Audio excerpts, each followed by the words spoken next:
सभी को जय मसीह की। मैं आशा करती हूँ आप सभी बहुत ही अच्छे होंगे, खुश होंगे और प्रभु में बहुत ही आनंदित होंगे। तो आइए आज के वचन की ओर चलेंगे और हम पढ़ेंगे लूका उसका 18 अध्याय और उसका हम 9 से पढ़ना शुरू करेंगे। परमेश्वर का वचन जो है हमें सिखाता है कि उसने उनसे जो अपने ऊपर भरोसा रखते थे कि हम धर्मी हैं। देखिए, परमेश्वर कह रहे हैं कि जो अपने ऊपर भरोसा रखते हैं और कहते हैं कि हम क्या हैं, धर्मी हैं, और दूसरों को तुच्छ जानते थे, यह दृष्टांत कहा। ठीक है, क्योंकि प्रभु यीशु मसीह, हम सभी जानते हैं कि प्रभु यीशु मसीह ने मोस्टली बातें कहीं तो वो दृष्टांतों में कहीं। और प्रभु यीशु मसीह के जब चेलों ने उन दृष्टांतों के बारे में रेवलेशन पूछा कि इसका मतलब क्या है, तो यीशु मसीह ने उन्हें अकेले में सारी बातें समझाई। ठीक है, उसी के आधार पर ये बाइबल में लिखी गई हैं, इसीलिए हम इन्हें पढ़ करके समझ सकते हैं। ठीक है, तो इस दृष्टांत का जो अर्थ था, प्रभु यीशु मसीह ने बताया कि दो मनुष्य मंदिर में प्रार्थना करने के लिए गए। एक फरीसी था, और हम सभी जानते हैं कि फरीसी बहुत ही परमेश्वर में एकदम स्ट्रांग होते थे और वो परमेश्वर के लिए अड़े रहते थे, खड़े रहते थे हर वक्त। ठीक है, वो व्यवस्था के बहुत ज़्यादा कट्टर थे। और दूसरा जो था वो चुंगी लेने वाला था।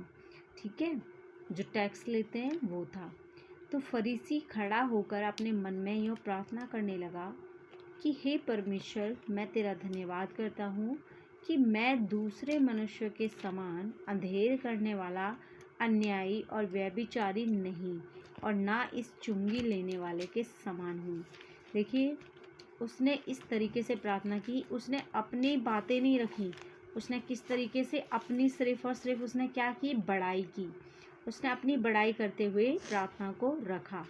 ठीक है, तब उसने बोला कि मैं सप्ताह में 2 बार उपवास रखता हूँ, मैं अपनी सब कमाई का 10वां अंश भी देता हूँ। परंतु चुंगी लेने वाले ने दूर खड़े होकर स्वर्ग की ओर आंखें उठाना भी न चाहा, वरन अपनी छाती पीट पीट कर कहा, हे परमेश्वर, मुझ पापी पर दया कर।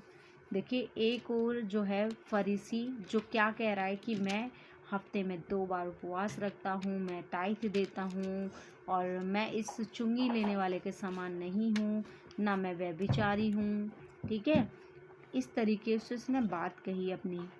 लेकिन जो चुंगी लेने वाला था, उसने प्रार्थना की और उसने क्या कहा कि प्रभु, मतलब उसने कहा कि मुझ पापी पर क्या कर, दया कर। ठीक है, तो प्रभु यीशु मसीह ने कहा कि मैं तुमसे कहता हूँ कि वह दूसरा नहीं परंतु यही मनुष्य धर्मी ठहराया जाकर अपने घर गया। बोलो हालेलुया।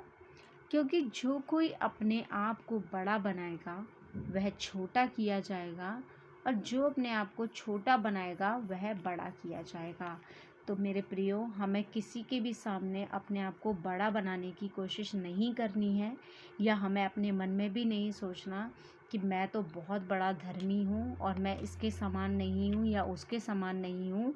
इस तरीके की अपने मन में कोई भी विचार ना लेकर के आएँ। ठीक है, और हमें क्या सोचना है कि एक दूसरे को अपने से बड़ा सोचना है, एक दूसरे की प्रशंसा करनी है, एक दूसरे को प्रेम करना है। ठीक है, और अपने आप को हमें बड़ा नहीं बनाना है, बल्कि हमें अपने आप को छोटा करना है। आप बुद्धिमान होकर भी आप अपने आप को छोटा बनाएंगे तो वहाँ पर आप ही की प्रशंसा की जाएगी। इसलिए प्रभु यीशु मसीह कहते हैं कि जो अपने आप को छोटा बनाएगा उसको बड़ा किया जाएगा। तो मैं आशा करती हूँ कि आज के जो वचन हैं वो आपके लिए बहुत ही हेल्पफुल रहे होंगे। कुछ ना कुछ आपने समझा होगा, नया सीखा होगा। इसी के साथ हम वीडियो समाप्त करते हैं। सभी को जय मसीह की। धन्यवाद।